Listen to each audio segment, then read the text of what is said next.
দোকান খোলার পরে প্রথম যে কাস্টমার আসে তাকে উপলক্ষ করে অনেক সময় বলে থাকেন, ভাই আপনি আমার লক্ষ্মী।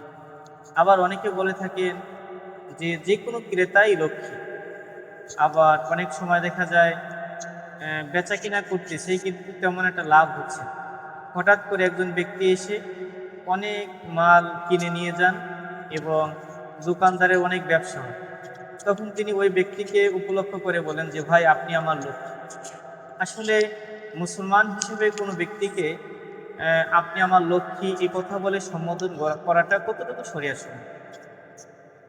আসলে লক্ষ্মী এটা হচ্ছে হিন্দু ধর্ম বিশ্বাস অনুযায়ী তাদের তাদের একজন দেবতার নাম।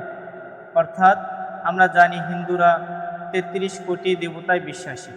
তারা বিশ্বাস করে থাকেন যে এক এক দেবতা এক একটা জিনিস দিয়ে থাকেন।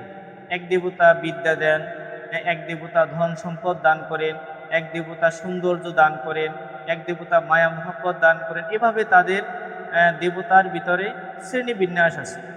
তাদের ধর্ম বিশ্বাস মোতাবেক এই যে লক্ষ্মী দেবতা, সে ধন সম্পদ ঐশ্বর্য দান করে থাকে। সেই ধর্ম বিশ্বাস মোতাবেক হিন্দু ধর্মের যে লোকেরা আছেন তারা বলে থাকেন এটা যে লক্ষ্মী মানে লক্ষ্মী দেবীকে যদি পূজা অর্চনা করা হয় তাহলে অনেক অর্থ সম্পদের মালিক হওয়া যায়। তো দুঃখজনক হলেও বিষয়টি সত্য যে আমাদের মুসলমানদের ভিতরেও আমরা না জানার কারণে অনেক সময় আমরা এমনটি বলে থাকি যে ভাই আপনি আমার লক্ষ্মী। সহিহ মুসলিম শরীফের ভিতরে রাসূল আরবি সাল্লাল্লাহু আলাইহি সাল্লাম বলেছেন যে মুমিনের বিষয়গুলো কতই না উত্তম, যে যখন তারা বিপদে পড়ে তখন তারা ধৈর্য ধারণ করে, সবর করে, এবং যখন তারা নিয়ামত লাভ করে তখন তারা শুকরিয়া আদায় করে। অতএব আমরা মুসলমান হিসেবে আমরা বিশ্বাস করি যে অর্থ সম্পদ যা কিছু এগুলো আল্লাহ সুবহানাহু ওয়া তাআলার পক্ষ থেকেই আমরা পেয়ে থাকি। কোনো দেবতা আমাদেরকে এগুলো দেন না এবং কোনো মানুষ লক্ষ্মী হতে পারে না। তো আমরা মুসলমান হিসাবে এই বিশ্বাস পোষণ করব যে আল্লাহ সুবহানাহু ওয়া তাআলা আমাদের রিজিক লিখে রেখেছেন।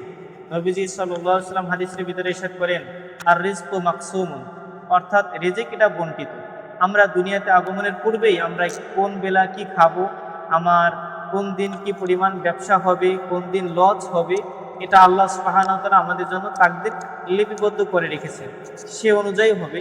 অতএব কোনো ব্যক্তি লক্ষ্মী না, কোনো ব্যক্তি যদি আমাদের দোকানে আসেন এবং তার কারণে দেখা যায় ব্যবসায় লস হয়েছে, এই জন্য তাকে আমরা কুলক্ষণেও বলবো না, বরং সবটাই আল্লাহ সুবহানাহু ওয়া তাআলার পক্ষ থেকে। আল্লাহ তাআলা আমাদেরকে সঠিক বিষয়গুলো বোঝার তৌফিক দান।